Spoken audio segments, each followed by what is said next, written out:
जय शाह अगले ICC chairman बनने वाले हैं और बहुत से पाकिस्तानी इस मामले पर बड़े परेशान हैं कि जब जय शाह आईसीसी के चेयरमैन बन जाएंगे तो चैंपियंस ट्रॉफी पर और पाकिस्तानी क्रिकेट पर जो इसका इफेक्ट होगा वो क्या होगा।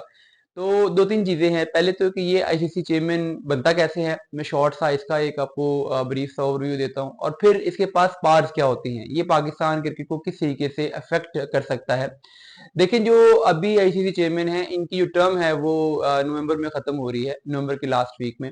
और जो नए आईसीसी चेयरमैन होंगे, आमतौर पे ये होता है कि अगर कंटेस्टेंट एक से ज्यादा हों तो फिर जो फुल मेंबर्स हैं वो वोटिंग करके एक नया आईसीसी चेयरमैन चूज करते हैं। लेकिन जय शाह जो हैं, चूंकि ये सुनने में आ रहा है कि इनके सामने कोई कैंडिडेट होगा नहीं, तो ये तो बिला मुकाबला ही मुंतखब हो जाएंगे। तो ये 1 दिसंबर 2024 से चार्ज संभालेंगे।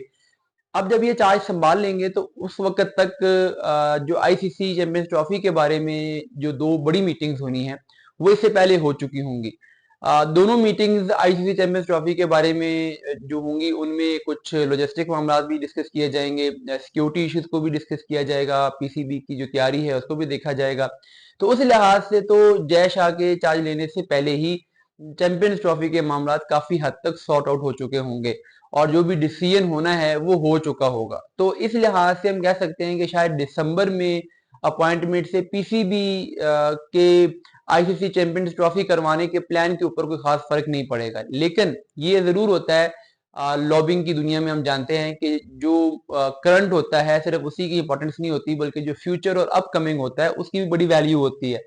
और ये देखा जाता है कि जी फ्यूचर किसका है, कौन आ रहा है, पॉलिसीज को उस लिहाज से देखा जाए, लॉबिंग उस लिहाज से की जाए, ग्रुपिंग उस लिहाज से की जाए।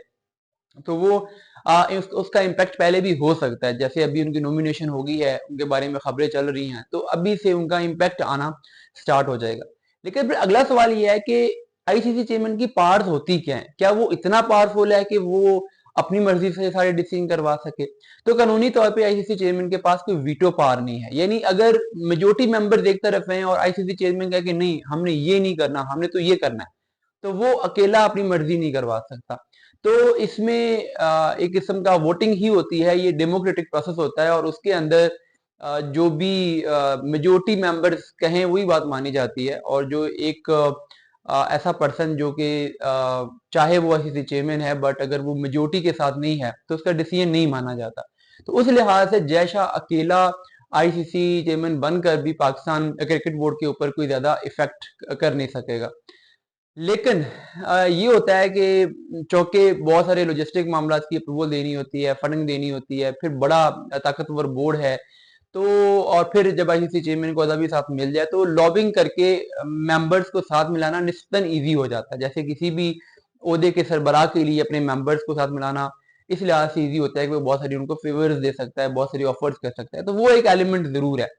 लेकिन फिर साथ में ये भी होता है कि अगर मेजोरिटी मेंबर एक तरफ इकट्ठे हो जाते हैं बट स्टिल वहां पर लीगल टीम जो होती है, जो आईसीसी के रूल्स को, रेगुलेशंस को, कॉन्स्टिट्यूशन को देख रही होती है, उनकी अप्रूवल भी जरूरी होती है। अगर कोई ऐसा डिसीजन कर रहे हैं जो कि मेंबर्स की मेजोरिटी तो मुस्फिक है बट वो कॉन्स्टिट्यूशन के अगेंस्ट है, तो भी वो डिसीजन नहीं लिया जा सकता। तो ये कोई इतना आसान काम नहीं है। ये ऐसे प्लेट में रख के नहीं मिलेगा कि जैसा चाहेगा जैसे वैसे हो जाएगा। बहुत सारे बैरियर्स होंगे इसके रास्ते में और फिर एक प्रेसिडेंट सेट किया जाएगा, तो बहुत सारे बोर्ड्स जो हैं वो भी जय शाह के साथ इस मामले पर स्टैंड नहीं लेंगे। तो इतना आसान नहीं है कि जय शाह अगर आईसीसी के चीफ बन गए तो पाकिस्तानी क्रिकेट को तबाह कर देंगे या कुछ इस तरह का हो जाएगा।